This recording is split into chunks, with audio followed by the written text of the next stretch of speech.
और इसी बीच बस्ती से एक बड़ी खबर आ रही जहां पर बीजेपी विधायक की नोकझोंक हो गई है। समाजवादी पार्टी प्रत्याशी से नोकझोंक हुई है।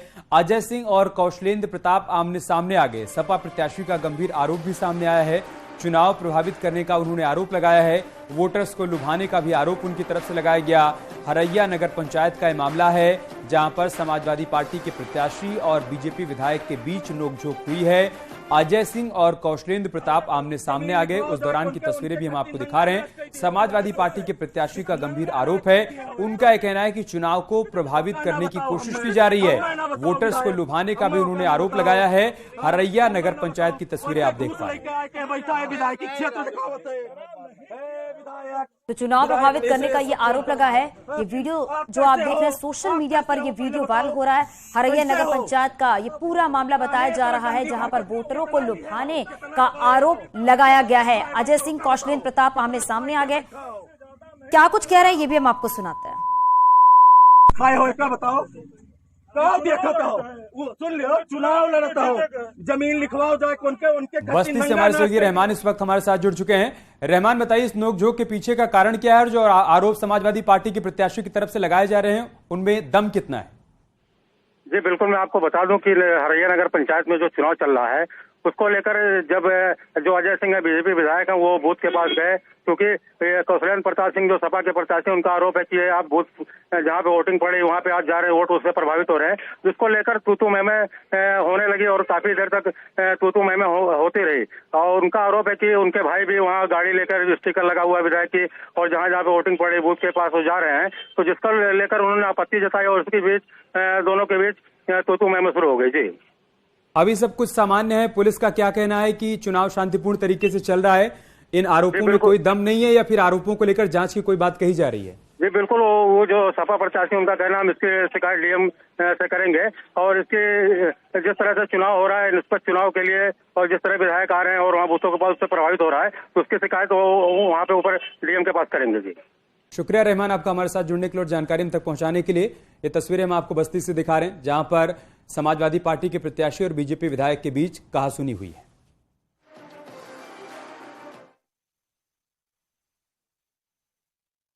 तो वहीं मऊ में एक ही आधार कार्ड पर 4 लोगों को वोट देना महंगा पड़ गया। पुलिस ने वोटिंग के दौरान सभी को हिरासत में ले लिया है। नगर पंचायत वलीदपुर की पूरी घटना बताई जा रही है।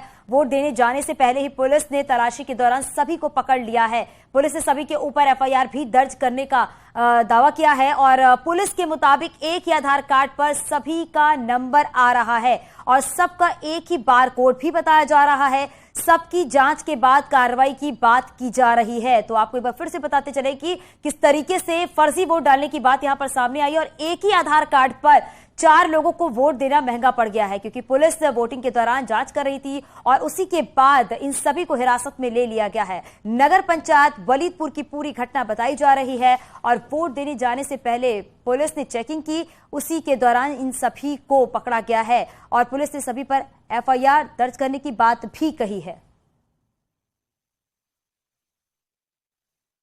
एक रिपोर्ट आई है कि 4 आधार कार्ड हैं जिनका क्यूआर कोड का स्कैनिंग सेम रिजल्ट दे रहा है। अगर ये बात है तो निश्चित रूप से वो फर्जी आधार कार्ड हैं। अभी वहाँ पर जो पुलिस ड्यूटी है और मजिस्ट्रेट ड्यूटी है उन्होंने हमको ये अवगत कराया है। अभी थाना प्रभारी को भेजा गया है और यदि कोई ऐसी बात आती है तो उसमें अग्रिम कार्रवाई की जाएगी। हमारे साथ 2 खास मेहमान जुड़े हुए हैं। हरीशचंद्र श्रीवास्तव जी भारतीय जनता पार्टी के प्रवक्ता, मनीष जी हमारे साथ समाजवादी पार्टी से जुड़े हुए हैं, हमारे सहयोगी उपेंद्र भी जुड़े हुए हैं। हरीशचंद्र जी, ब्रेक से पहले हम आपके पास ये आना चाहते थे। मनीष जी ने कई गंभीर आरोप लगाए हैं कि स्मार्ट सिटी के नाम पर, शहरों के विकास के नाम पर जो बजट आता है वो जाता कहां है, उनको बताइए आप। मनीष जी के पास जो चश्मा है वो उस चश्मे से उनको विकास नहीं दिखेगा। अगर उनको विकास दिखता तो शायद इस तरह की वो बात न करते, लेकिन उनको देखना चाहिए कि जिस तरह से सभी जो शहरों में वहां सीवर लाइनें बिछाई जा रही हैं, सभी जगह जो शहरी गरीब हैं उनको मकान दिया जा रहा है, जहां ट्रैफिक कंजेशन है वहां फ्लाईओवर्स बनाए जा रहे हैं, रेलवे क्रॉसिंग है, ऊपरगामी पथ बनाए जा रहे हैं और बाईपास बनाए जा रहे हैं।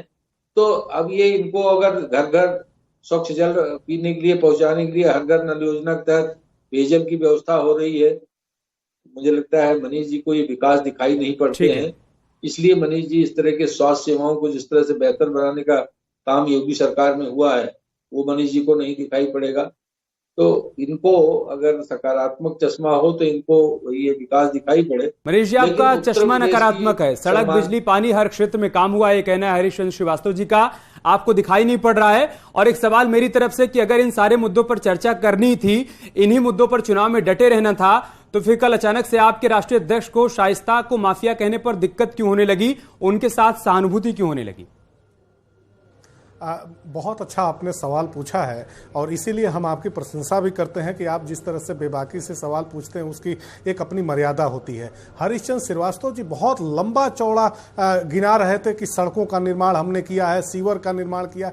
अरे हरीश चंद्र श्रीवास्तव जी, आज उत्तर प्रदेश की जनमानस यह समझ चुकी है कि आप लोगों ने जो पैसा बजट में रखा है, उस बजट के पैसे को आप नहीं खर्च कर पा रहे। अब जो सरकार बजट में रखे हुए रकम को नहीं खर्च कर पाती है, वह विकास कैसे कर पाएगी? एक नजीर मैं आपको देना चाहता हूं और इसको आप तस्दीक भी कर लीजिएगा, चूंकि आप ही के सरकार का मसला है तो इसको जरूर तस्दीक कर लीजिएगा। 2021 और 22 में उत्तर प्रदेश की सरकार ने जब बजट पेश किया था तो उसके बाद से 16,871 करोड़ रुपए नगर विकास डिपार्टमेंट को दिए गए थे और मात्र 6,731 करोड़ रुपए आप खर्च कर पाए। जब आप 40% रकम भी नहीं खर्च कर पा रहे हैं तो आप विकास कैसे कर पाएंगे? एक बात। और दूसरी जो महत्वपूर्ण बात आपने पूछा है कि हमारे राष्ट्रीय अध्यक्ष जी ने शाइस्ता परवीन को लेकर के जो बात कही है, हमने महिला मर्यादा के सम्मान की बात कही है। लेकिन योगी आदित्यनाथ के चुनाव प्रचार को जब आप एनालिसिस करेंगे और आप देखेंगे कि चुनाव के प्रचार के दौरान तमंचा की उन्होंने बात किया था, कट्टा की बात किया था।